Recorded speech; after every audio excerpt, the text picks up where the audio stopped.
Assalamualaikum warahmatullahi wabarakatuh.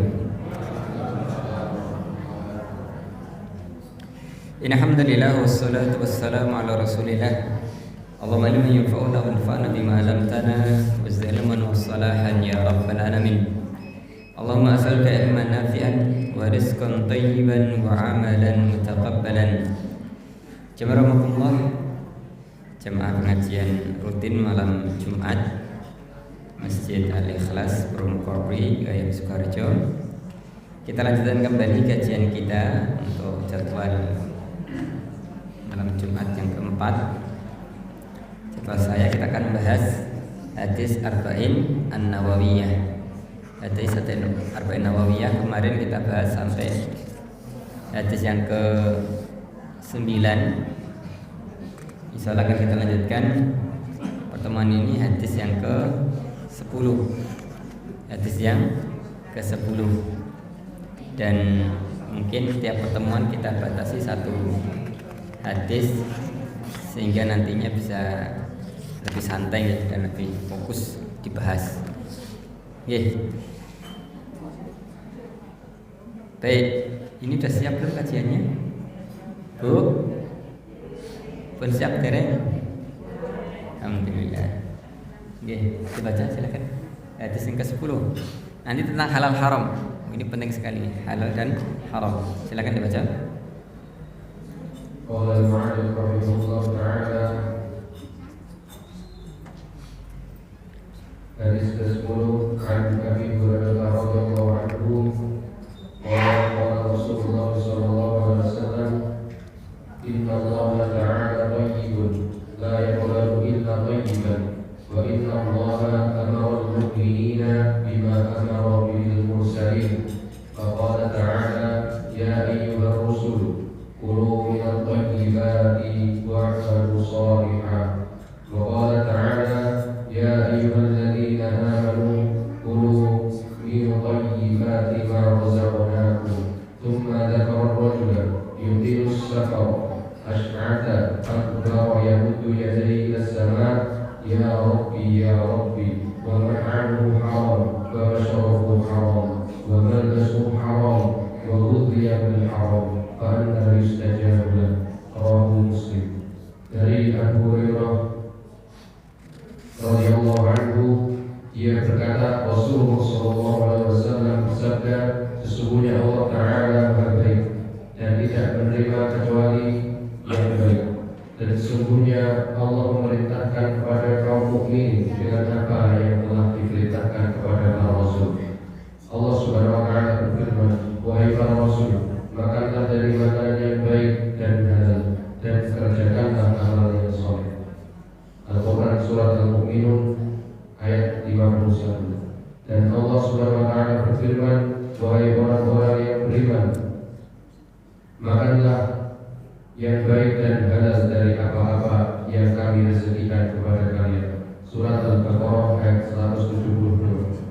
Kemudian beliau bercerita tentang seorang laki-laki yang menempuh perjalanan jauh hingga rambutnya kusut dan berdebu, dan dia mengadakan tangan kedua ke langit seraya berkata, ya Rabb, ya Rabb. Namun makanannya haram, minumannya haram, pakaiannya haram, dan diberi makanan oleh orang lain, maka bagaimana mungkin doanya dikabulkan? Hadis riwayat Muslim. Baik, cukup. Baik, jamaah rahimakumullah, al-hadisul ashir. Hadis yang ke-10 ya, sudah sampai 10 hadis ya. Pertama tentang niat, hadis kedua tentang Islam, iman dan ihsan. Hadis ketiga tentang rukun Islam dan seterusnya. Terakhir kita bahas kemarin hadis ke-9 tentang bahwasanya ketika diperintahkan kerjakan, jangan banyak tanya. Kemudian kalau dilarang tinggalkan, jangan banyak tanya atau membantah. Karena banyak orang itu dalam beragama ya pintar, tapi kemudian apa? Hanya sekedar wawasan, tidak dijalankan. Ini jangan sampai. Agama itu amal, amal. Ya, baik. Jemaah rahimakumullah, kita akan bahas hadis yang ke-10. Adik-adik bisa tenang dulu ya. Sudah dapat belum? Adik-adik sudah dapat teh belum? Sudah. Nah, sebagainya di sini, pindah sini biar enggak. Nah, oke. Baik. Kita kajian enggak lama ya.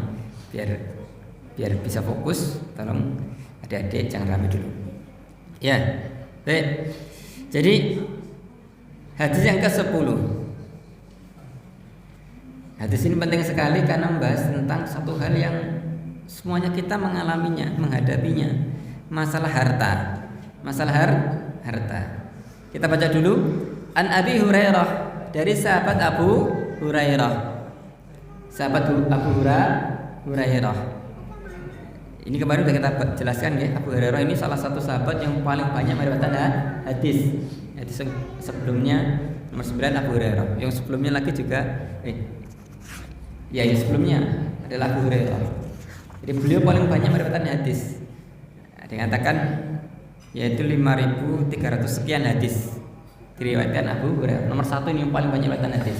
Nanti kemudian nomor 2 jauh yaitu Abdullah bin Umar sekitar 2.600-an.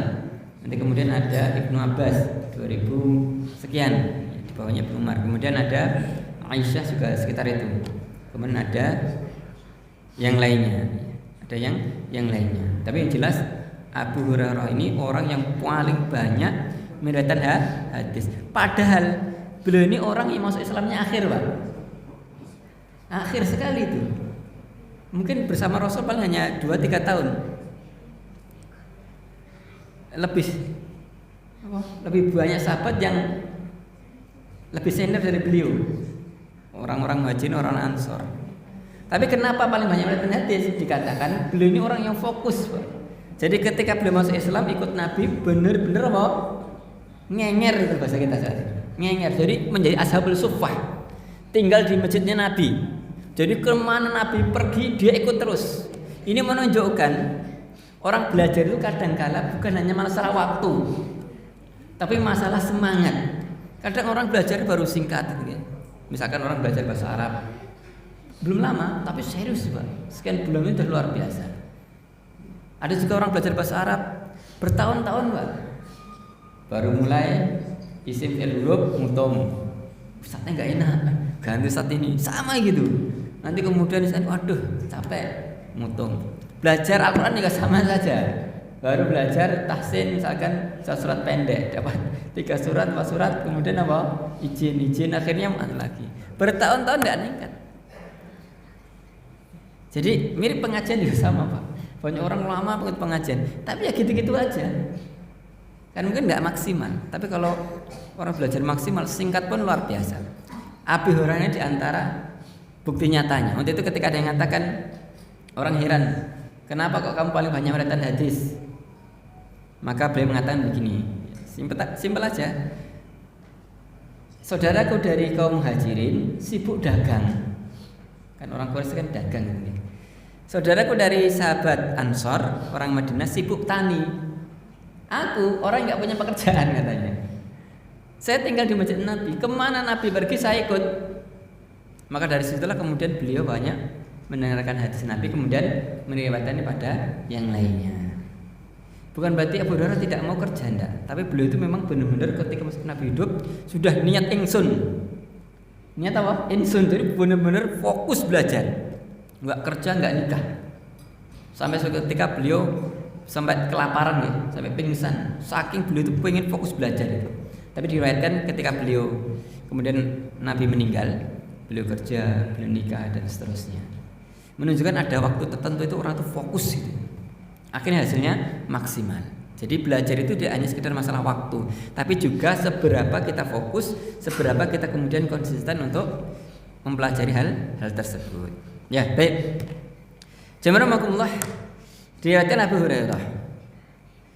Qala, dia mengatakan, qala Rasulullah SAW, bersabda Rasulullah sallallahu alaihi wasallam, innallaha ta'ala thayyib. Sesungguhnya Allah itu thayyib, baik. Thayyib itu kalau dalam bahasa Arab artinya tahir, suci, bersih, tidak mengandung kotoran. Lawannya al-khabith. Khabith. At-thayyib didduhu al-khabith. Thayyib itu lawannya khabith, buruk, jorok, kotor. Sunnya Allah itu bersih, baik, suci. La yaqbalu illa thayyiban, tidak menerima kecuali yang baik-baik. Tidak menerima kecuali yang baik-baik. Ini kita baca dulu hadisnya, kemudian kita sebutkan beberapa faedah penting darinya. Ini masalah penting sekali, Pak. Penting sekali. Banyak orang meremehkan masalah harta haram ini. Bahkan punya prinsip tatat, nyari yang haram aja susah, apalagi nyarinya apa? Wah, ini luar biasa ini keterlaluan. Tidak mungkin Allah kemudian menciptakan manusia kemudian tidak memberi rezeki. Hanya saja manusia itu apa? Ya kufur nikmat, akhirnya melanggar syariat karena merasa nyari yang halal tidak bisa, tidak ada. Tidak mungkin Allah perintahkan mencari yang halal kok kemudian tidak ada yang halal, tidak mungkin. Innallaha thayyiban la yaqbalu la yaqbalu illa thayyiban. Allah itu baik, tidak menerima kecuali yang baik-baik. Wa innallaha amaral mu'minin, dan Allah memerintahkan. Setelah Allah menjelaskan tentang zatnya Allah, Allah itu suci, tidak menerima yang suci, kemudian Allah perintahkan langsung. Bentuk-bentuk seperti ini luar biasa, Pak. Jadi Allah mulai dulu dengan sifat Allah itu begini. Kemudian Allah tidak akan menerima kecuali begini. Kemudian memerintahkan langsung. Langsung. Itu andai kata hanya satu saja itu cukup. Misalkan Allah baik, sudah konsekuensinya itu pasti hanya menerima yang baik. Konsekuensinya kita disuruh makan dari yang baik gitu. Apalagi kemudian Allah nyatakan Allah baik, tidak menerima yang baik, dan memerintahkan hanya makan dari yang baik, yang halal. Ini sudah berlipat-lipat itu indikasi tentang pentingnya makan yang baik, yang halal. La yaqbalu illa thayyiban wa innallaha amarul mu'minin bima amara bihil mursalin. Dan Allah merintahkan orang-orang mukmin dengan yang mana Allah perintahkan para rasul. Jadi sama saja, tidak peduli rasul ataupun orang biasa. Bahkan juga nanti tidak peduli itu penguasa maupun rakyat, tidak peduli orang miskin atau orang kaya, tidak peduli laki-laki maupun wanita. Allah perintahkan dengan yang sama karena syariat Allah itu universal untuk siapapun. Universal. Allah perintahkan orang-orang mukmin dengan apa yang Allah perintahkan pada para rasul. Faqala, Allah berfirman, ya ayyuhar rasul, wahai sekalian rasul, kulu mimman minat thayyibati wa'malus salihah. Wahai para rasul, makanlah yang baik dan beramal solehlah kalian. Al-Mu'minun ayat 51. Berikutnya waqala ta'ala, Allah juga firman dalam surat yang lainnya, surat Al-Baqarah, ya ayyuhalladzina amanu, wahai orang yang beriman. Kalau yang tadi rasul, sekarang orang beriman. Perintahnya sama, hampir sama maknanya itu. Qulu min thayyibati ma razaqnakum, makanlah yang baik-baik dari apa yang kami rizkikan pada kalian. Ini jelas perintah untuk makan yang halal. Nah, sekarang yang berikutnya, ini coba sekarang disimak nggih, direnungi baik-baik, Pak. Dan bisa jadi ini terjadi pada diri kita. Tsumma dzakara rajula. Kemudian beliau menceritakan seorang laki-laki. Yutilus safar. Yang mana safar jauh. Laki-laki ini safar jauh. Ash'ath akbar, yang dia compang-camping penuh debu, rambutnya kusut penuh debu. Ini kalau dari sisi dikabulkan doa, ini semuanya sebab diterimanya doa. Satu orang safar, orang apa? Safar. Orang safar itu adalah waktu mustajab untuk doa. Seperti dalam hadis ada dua kondisi yang mana la yuratud doa, yang tidak mungkin ditolak apa? Doa. Indas safar wa tahtal matar. Ketika safar dan ketika apa? Turun hujan. Jadi ketika safar banyak doa. Demikian juga ketika turun hujan banyak doa. Karena itu kondisi atau waktu mustajabahnya doa. Lah orang ini tidak sekedar safar, tapi safar jauh. Safar jauh.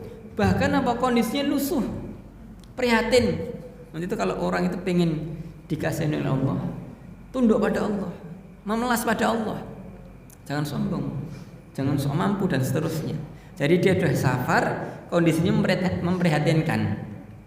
Ya, compangsa camping. Gak hanya itu, yamuddu yadai ila sama, menengadahkan tangannya ke langit, mengangkat tangan. Ini juga diantara sebab diterimanya doa. Mengangkat tangan ketika berdoa. Saya laki-laki tadi mengangkat tangannya ke langit. Ya Rabb, ya Rabb, wahai Tuhanku, wahai Tuhanku. Menyebut nama Allah. Ini juga diantara sebab diterimanya apa? Doa. Bayangkan Pak, ini semua sebab-sebab dikabulkannya doa dilakukan Pak. Dia safar, kondisinya ya lusuh, prihatin, benar-benar butuh pada Allah. Kemudian apa? Mengangkat tangannya ke langit. Kemudian apa? Menyebut-nyebut nama Allah. Menyebut-nyebut nama Allah. Ya Rabb, ya Rabb. Minta pada Allah. Tapi apa masalahnya? Wa mat'amuhu haram. Tapi makanannya apa? Haram. Wa masyrabuhu haram. Minumannya juga haram. Wa ghudhiya bil haram. Dan juga tumbuh dari yang haram. Fa anna yustajabu lidzalik. Bagaimana mungkin akan dikabulkan karena hal itu? Meskipun semua sebab-sebab dikabulkan doa ada, tapi kalau dia makan dari yang haram, mengkonsumsi dari yang haram, hartanya haram, tidak mungkin dikabulkan doanya. Ya, di sini ada banyak renungan. Yang pertama, hadis ini ancaman keras bagi orang-orang yang makan yang haram.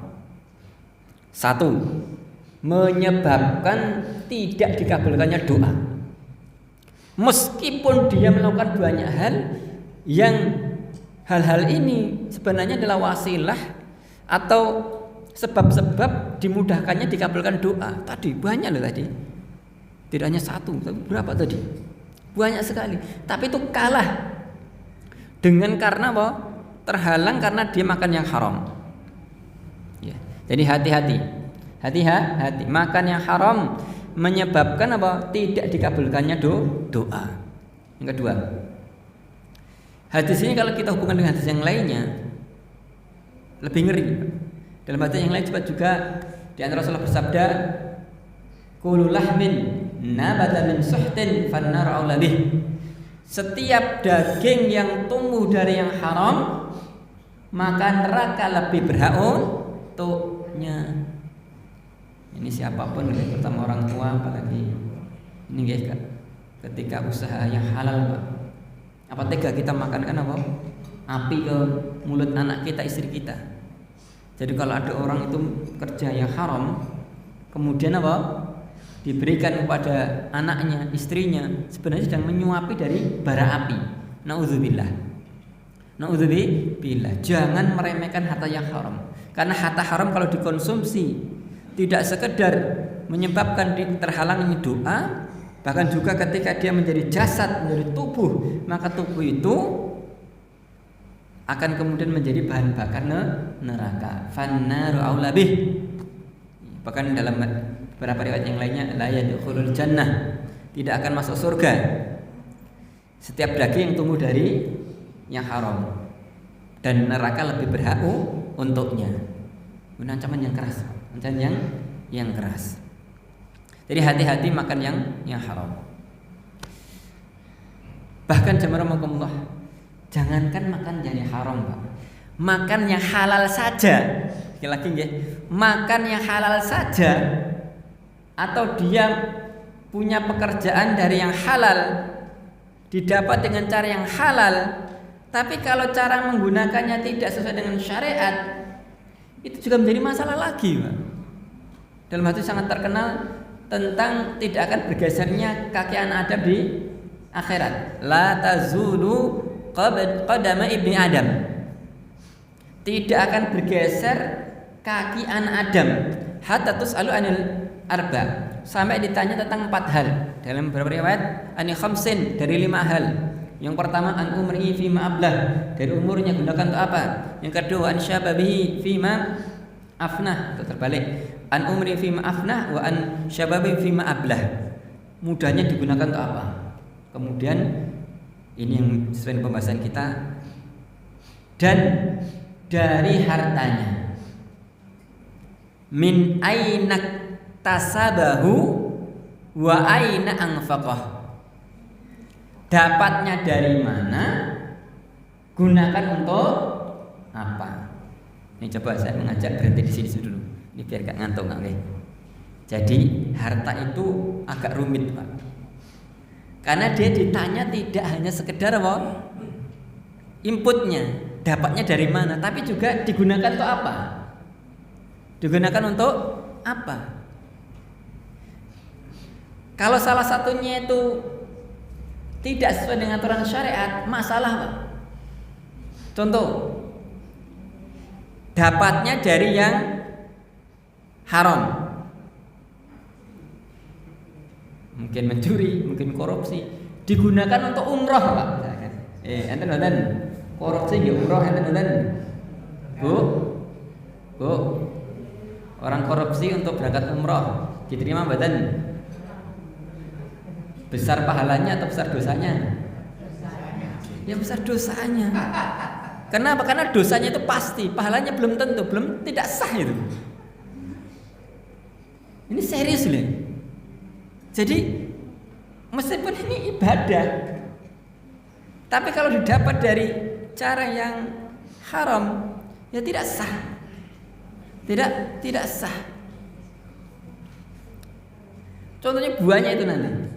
Contoh yang mungkin agak ini tapi sebenarnya nyaan. Contoh para ulama itu mengatakan sholat itu tidak sah kalau apa? Air wudhunya tidak dari yang mubah. Jadi kalau misalkan dia mencuri apa? Air untuk wudhu, kemudian dia sholat, tidak sah itu, Pak. Tidak apa mungkin saat mungkin itu. Mungkin contohnya mungkin di air pump gitu, air pump kemudian apa? Di Belanda ada meterannya mirip, Pak. Atau mungkin tidak air pump, air sumur, tapi listriknya apa? Di Belanda dari PLN, tidak bayar PLN, banyak masuk kayak gitu. Hati-hati, Pak, itu. Hati-hati. Atau mungkin dia pakai bajunya kan ini bagian dari apa? Rukun sholat masalahnya, syarat sah sholat. Beda kalau itu tidak menjadi syarat sah sholat, tidak sampai apa batal. Contohnya pakai sadadah, mohon maaf sadadahnya mencuri, sholatnya sah enggak? Sah. Tapi dosa enggak? Dosa. Tapi sholatnya sah, karena sadadah ini bukan termasuk rukun sholat. Tapi kalau memakai pakaian itu bagian menutup aurat dan itu menggunakannya haram, maka apa? Kata para ulama tidak sah, karena dia memakai yang haram untuk untuk syarat tersebut. Ya mirip tadi ya, masalah air wudhu tadi, itu syarat sah sholat. Kalau tidak dengan cara yang benar atau dari sesuatu yang mubah, maka tidak sah. Maka tidak sah. Dan ini berlaku untuk banyak hal. Untuk banyak hal. Demikian juga sebaliknya. Inputannya halal. Dia kerja sendiri. Dia buruh dari jam 7 pagi sampai mungkin jam 4 sore, bahkan mungkin tambah. Karena ada sebagian orang begitu, sudah misalkan dia dari satpam, kemudian tambah lagi jadi apa? Wih, semacam-macam pokoknya. Kemudian dia dapat uang. Insya Allah uangnya halal, Pak. Tapi uang tersebut hanya digunakan untuk hal yang sia-sia. Bahkan tidak ditunaikan haknya, tidak dikeluarkan zakatnya. Atau kalau seperti ini kan sudah mulai mendekati Dzulhijjah. Orang kalau mampu harus apa? Korban. Itu dalam hadis yang sangat terkenal, ini keras sekali, man lahu sa'atun. Barang siapa punya kelonggaran. Punya apa? Kelonggaran. Walam yudahi, tapi tidak berkorban. Tidak mau korban padahal mampu. Mau beli motor apa? NMAX, PCX, beli mobil gitu, mampu itu. Tapi ketika korban sudah tidak punya uang. Alasan sebenarnya itu. Alasan. Untuk itu Rasulullah mengatakan sangat keras, fala yaqrabanna musallana. Sudah tidak usah deket-deket musola kami, tidak usah deket-deket tempat sholat id kami. Ora kurban no, etok-etok apa melu sholat Idul Adha. Ini kan keras sekali. Jadi orang punya harta, meskipun harta dia sendiri, tapi ketika tidak ditunaikan haknya, baik itu zakat atau amal soleh yang lainnya, maka itu pun juga menjadi masalah. Akan ditanya nantinya, dulu kamu punya ini, kenapa kok tidak zakat? Kenapa kok tidak kurban? Kenapa kok tidak berangkat haji? Ditanya itu. Oh nggak punya uang gini. Kenapa nggak umroh kalau begitu? Dikejar itu nanti, Pak. Dikejar. Intinya apa? Masalah harta ini serius. Pastikan inputannya halal dan juga digunakan untuk hal-hal yang sesuai dengan syariat, diperuntukkan untuk syariat. Min ainak tasabahu wa aina anfaqahu. Ini saya minta dihafalkan. Ya, monggo ikuti saya ini biar terngiang-ngiang di dalam benak kita. Ini sambil biar enggak ngantuk. Ikuti saya nggih. Wa an malihi, monggo. Dan dari hartanya. Min ainak tasabahu wa aina anfaqah. Okay. Jadi nanti akan ditanya tentang 5 hal di antaranya ini. Kita hafalkan ini aja. Wa an malihi min aina tasabahu wa aina anfaqahu. Kenapa nggih? Oh, dereng ini. Monggo sebenarnya mulai ben ngantuk, Pak. Nanti kalau enggak begini ngantuk itu pasti wis. Liar-liar pun. Pasti itu. Nanti itu ini saya itu udah hafal, Pak. Saya itu kan ngajar tiap hari ngajar mahasiswa, ngajar santri, ngisi pengajian tiap hari. Hafal, Pak. Orang itu kalau hanya dengarkan ngantuk itu pasti. Ya meskipun ngisi itu ngebu-ngebu. Nanti itu saya itu selalu pasti sekian menit coba tanya gitu. Apalagi kalau ngajar online, kadang kan ngajar online Zoom itu, bos pasti. Kalau nggak ditanya sambil itu nanti. Ayat sekali lagi. Wa an malihi min ainak tasabahu wa aina anfaqahu. Artinya apa? Dan dari hartanya dapat dari mana, digunakan untuk apa?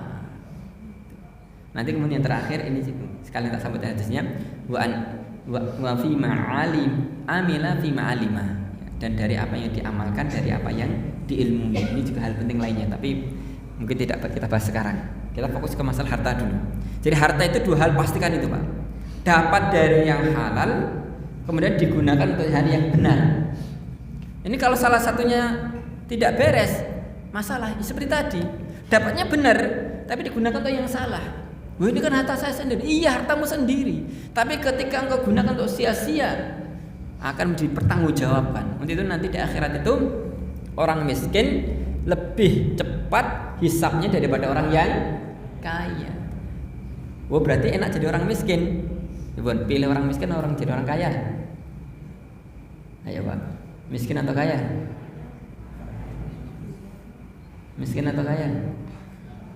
Ini bukan masalah miskin atau kaya, Pak. Lihat hadisnya tadi. Tidak peduli miskin atau kaya. Yang penting pastikan dapatnya benar, digunakan untuk yang benar. Karena kadang ada orang miskin, Pak. Miskin, sudah miskin, hartanya haram lagi. Wow, sudah miskin. Ya tadi prinsipnya, mau nyari yang halal aja susah, apalagi nyari yang haram aja susah, apalagi yang halal. Sudah. Ngapunten nggih. Jadi dapatnya itu dari yang haram, kemudian uangnya sedikit, itu pun digunakan untuk yang haram, Pak. Untuk togel lah, untuk semacam-macam itu. Beli pulsanya untuk nonton apa TikTok, YouTube, joget-joget nggak jelas. Apalagi ngapunten untuk ngerokok. Padahal anaknya sekolah Pak nggak diurusi, SPP minum nggak, dan seterusnya. Tapi habis hanya untuk apa? Beli rokok. Ini saya nggak bahas hukum rokok, saya hanya kasihan keluarganya. kemudian apa digunakan untuk hal yang seperti itu. Ya. Kadang orang ya tadi sudah sedikit uangnya, dapatnya haram, digunakan untuk haram juga. Ini masalah. Ini masalah. Jadi intinya pastikan, Pak, tidak akan ditanya banyak atau sedikitnya. Yang ditanya tadi dapat dari mana, gunakan untuk apa. Maka kalau kita intinya adalah berusaha semaksimal mungkin, Pak. Pastikan halal itu. Dapat sedikit alhamdulillah, dapat banyak alhamdulillah. Tapi jangan sampai punya prinsip yang haram aja susah apalagi yang halal. Ini repot. Repot. Nggih. Jazakumullah. Ada beberapa faedah yang lain dari hadis ini. Tadi yang pertama, hartanya haram menyebabkan sulit diterimanya doa. Yang kedua, harta yang haram menyebabkan orang masuk neraka. Yang ketiga,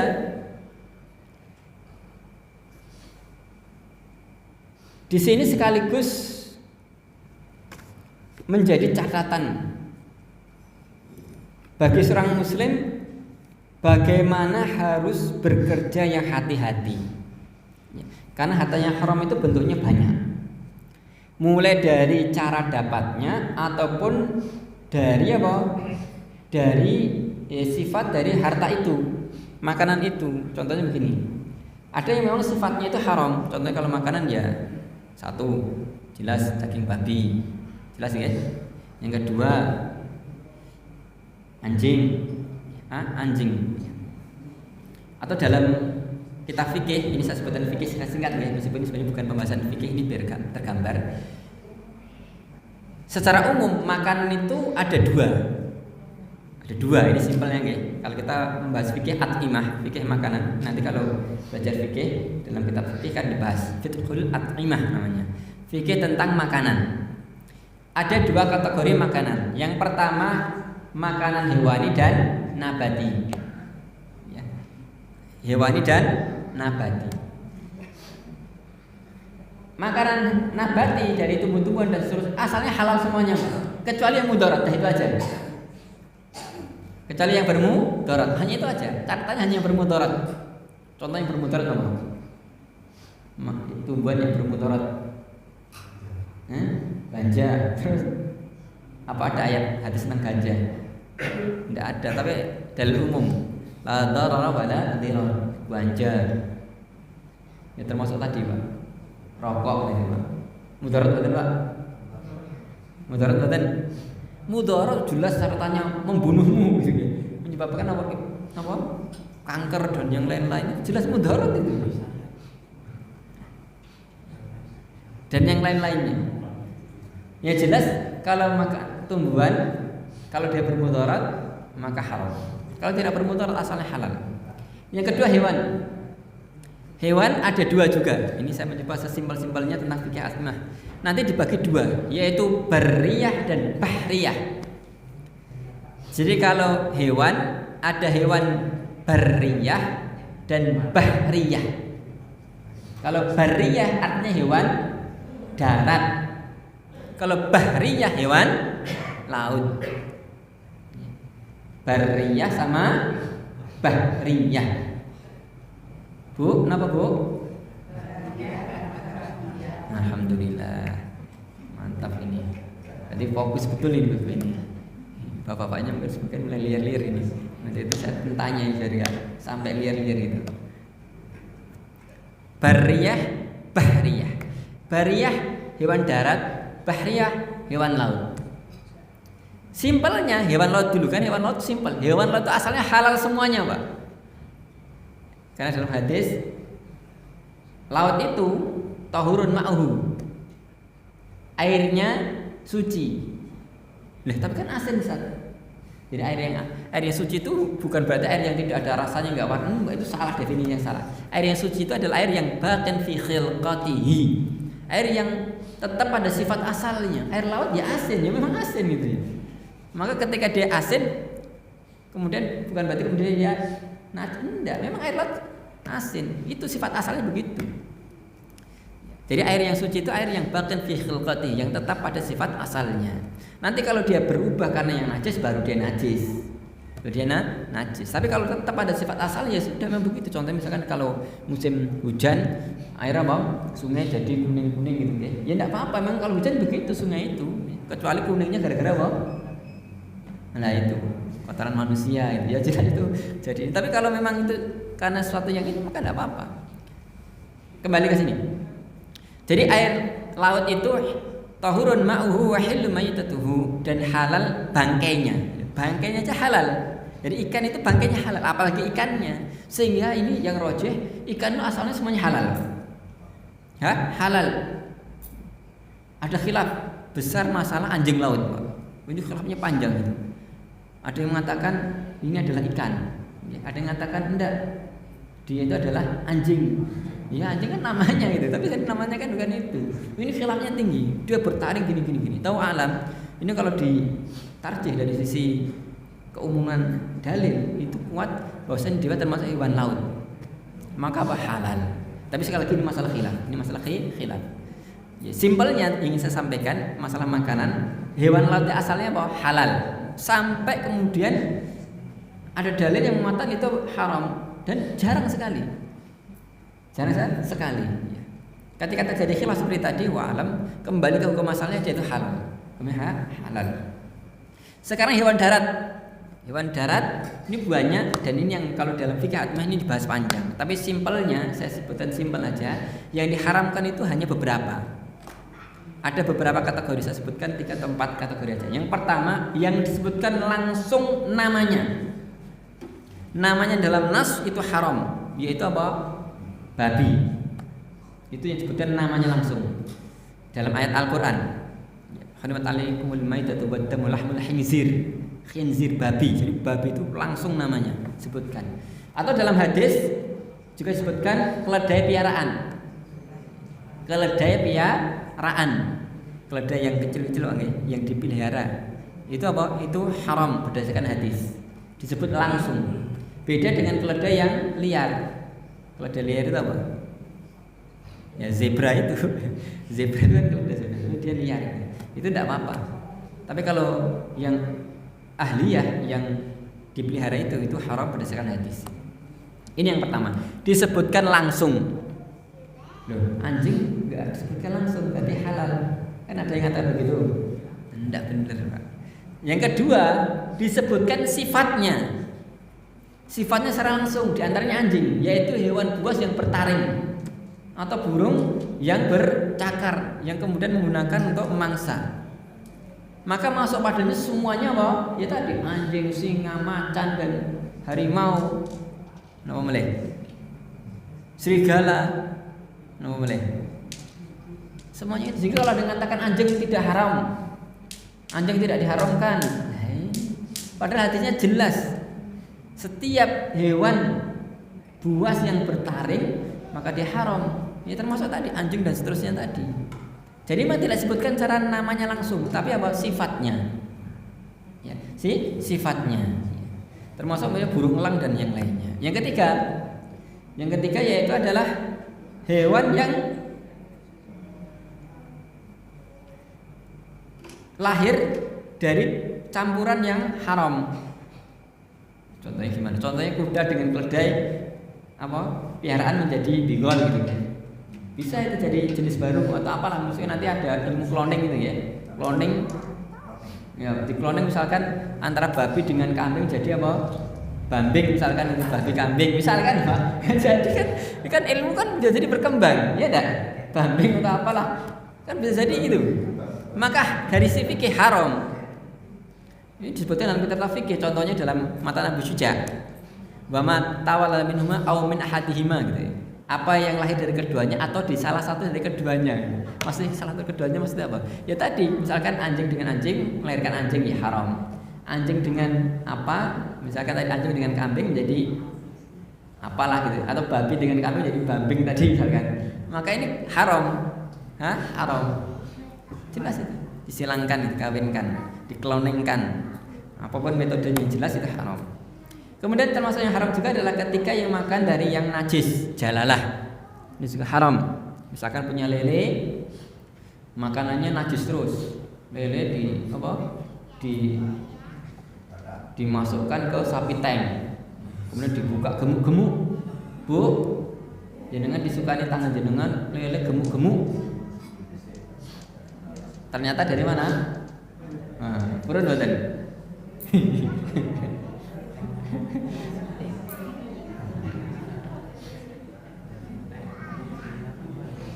Jadi hewan makan yang haram, yang najis ini haram. Tetapi ini penting, ini masalah fikih modern sebenarnya. Ini sudah dibahas oleh ahli fikih internasional, Majma' Fikih Islam dan yang lainnya. Terus bagaimana dengan peternakan modern? Jangan dilihat peternakan modern itu pakannya itu semuanya itu dari yang suci, Pak. Kebanyakan peternakan modern, bahkan termasuk di Saudi dan yang lain misalnya, itu contohnya ayam, itu pakannya tidak hanya pelet, Pak. Pakannya adalah sisa dari bangkai-bangkai. Jadi ayam yang mati itu digiling lagi jadi pakan lagi. Bulu-bulunya itu. Jadi itu digiling digunakan untuk pakan lagi. Ini boleh enggak? Boleh enggak? Bu.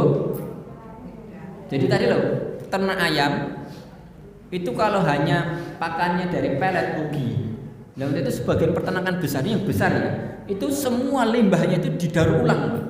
Bahkan kotorannya, bulunya, tulangnya, bangkai-bangkainya, telur-telur busuknya dan yang lainnya itu kemudian digiling lagi. Kemudian dicampur dengan pakan jadikan pelet sehingga yield itu adalah apa? Ahli bisnis. Keuntungannya yieldnya itu apa? Antara ongkos dia untuk produksi dengan penjualannya itu tinggi sekali. Jadi ayam begitu, ayam itu kalau hanya dipakani dengan pelet pasti rugi itu. Milik lele kalau misalkan orang ternak lele pakannya cuma mau beli pelet itu apa pakan lele itu, ya peletnya aja 10.000 jual 11.000, ya rugi. Pasti diberi pakan yang lainnya. Nah banyak peternakan modern itu modelnya begitu, Pak. Nggak ada yang tersisa sedikit pun. Semuanya didaur ulang untuk pakan lagi. Ya tadi contoh nyata adalah peternakan ayam itu. Dan ini ditanyakan ke Majma' Fikih Islami, para ahli fikih internasional ya. Kemudian mereka menjawab begini. Satu, kalau itu langsung diedarkan tidak boleh. Tapi kalau kemudian dikarantina sekian waktu, nanti mereka mengeluarkan jeda itu. Kalau ayam sekian, kalau ikan sekian, maka tidak apa-apa. Maka tidak apa-apa. Jadi hewan tadi yang pakannya tadi hasil proses seperti tadi, di mixing tadi, ketika mau di masanya untuk dipanen, maka dia dikarantina. Dikarantina sekian waktu, kemudian diberi pakan yang bersih, kemudian dia bersih dan boleh dijual. Nah itu keputusan dari Majma' Fikih Islami. Mirip yang lele tadi. Misalkan lele, mohon maaf, lele itu mungkin makannya kadang diberi bangkai, Pak. Bangkai kemudian dihalai sini. Kemudian setelah itu lele itu mau dia apa? Mau dimakan atau apa? Caranya dia ditaruh di tempat yang bersih, diberi pakan yang bersih. Nanti kemudian dimakan, tidak apa-apa. Kan lele itu kanibal, ya enggak? Lele itu kanibal. Kadang ada lele mati dimakan oleh temannya. Kan kita nggak bisa memastikan itu. Dan itu bisa terjadi. Pernah suatu ketika saya juga di kolam saya ada yang mati dimakan yang lainnya. Dimakan yang lainnya pernah suatu ketika. Tapi memang mayoritas pasti dipakan apa? Saya kan punya apa?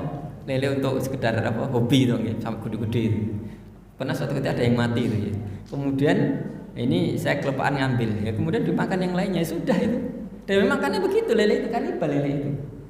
Tapi kalau masih hidup biasanya nggak dimakan. Lele itu ya tahu gitu ya. Sehingga memang lele itu efisien sekali sebenarnya. Mirip ayam itu.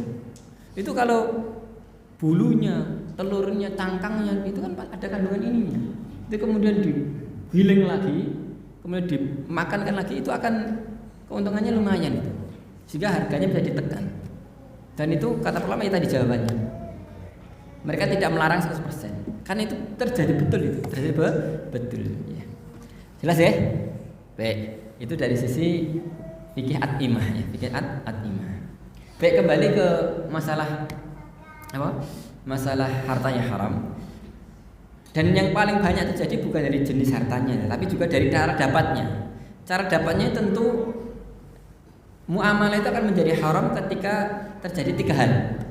Mungkin ini sebagai penutup.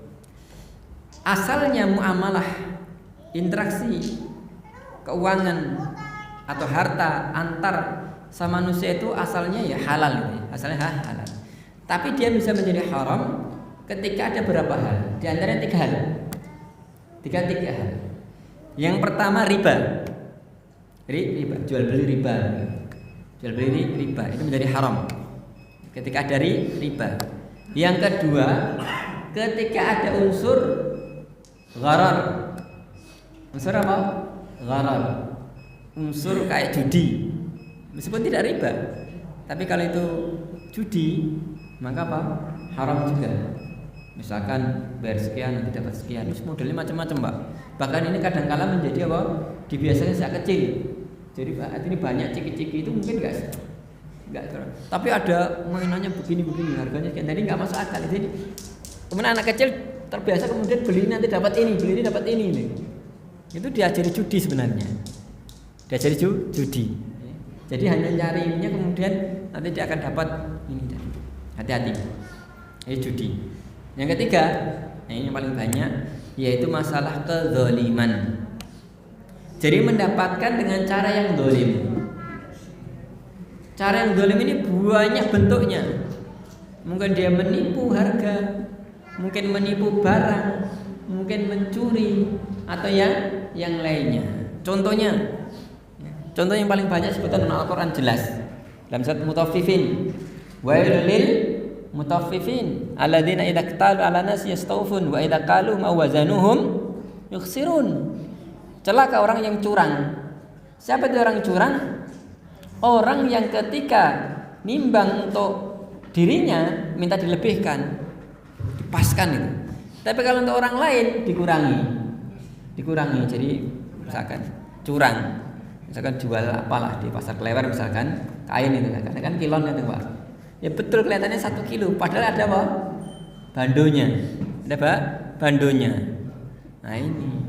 Atau jual buah, kelihatannya bagus-bagus di atas, bawahnya apa? Busuk-busuk. Ini kan juga kurang kualitasnya. Ya jelas saya mengurangi. Atau kalau itu jual beli barang ya, motor atau yang lainnya, biasanya menyembuhkan aib. Tadlis namanya. Waktu itu ada namanya khiyaru tadlis. Minta jual ya bagus mulus bagus. Ya bagus mulus. Catnya baru. Ternyata Pak ada retaknya habis kecelakaan. Tapi nggak disampaikan. Nah ini juga termasuk ini kezaliman. Karena dia menipu ada aib tidak diceritakan. Untuk itu kalau ini kemudian pembelinya tahu, boleh dia membatalkan Pak. Namanya khiyarul aib. Atau ada juga menipu harga. Ini harganya sekian. Terutama barang-barang yang jarang jual belikan, tanah atau yang lainnya. Harganya sekian, padahal cuma sekian itu. Orang nggak tahu harga ditipu. Nah, namanya apa? Ini penipuan harga. Ya mirip misalkan orang mau beli apa? Kambing korban itu. Ini berapa harganya? 2,5 asal mboten asal. Kemudian tiba-tiba ada orang apa? Datang. Adek, 17 gelem ora? Ora gelem. Mau 17 ya telu. Betul. Lho, 17 tak kaen lho, Mas. Pemeneh apa? Selawe. Padahal yang tadi nawar siapa? Ya bolon ini dientel. Dia apa? Dientel, namanya najasi namanya. Dientel najasi kalau dalam bahasa fikihnya. Nah, itu penipuan harga namanya. Jadi nanti ada temennya nawar padahal itu sebenarnya waduh, ya sama-sama apa belantik itu. Belantik kan modelnya gitu.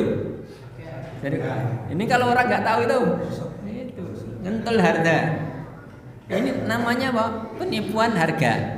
Penipuan harga. Oh iya sebelum lanjut nggih. Jadi ini harga kambing murah Pak. Jadi kalau orang merasa susah korban kambing itu murah Pak. Bahkan di bawah 1 juta pun ada. Karena trennya kan orang pengen korban sapi toh nggih. Sapi yang mungkin 3 juta lebih lah kalau satu bagian itu ya, 1,3 dan seterusnya. 3 sekian. Kalau kambing kan murah-murah. Kambing 2-3 tahun ini harganya itu murah. Bahkan 2 juta pun udah dapat itu. Apalagi 3 juta. Jadi maksud saya monggo korban. Kalau memang belum bisa korban sapi, korban kambing pun tidak apa-apa. Bahkan sebagian ulama mengatakan lebih utama mana? Korban 1/7 sapi atau korban kambing utuh. Sebagian ulama mengatakan lebih utama korban utuh. Korban utuh.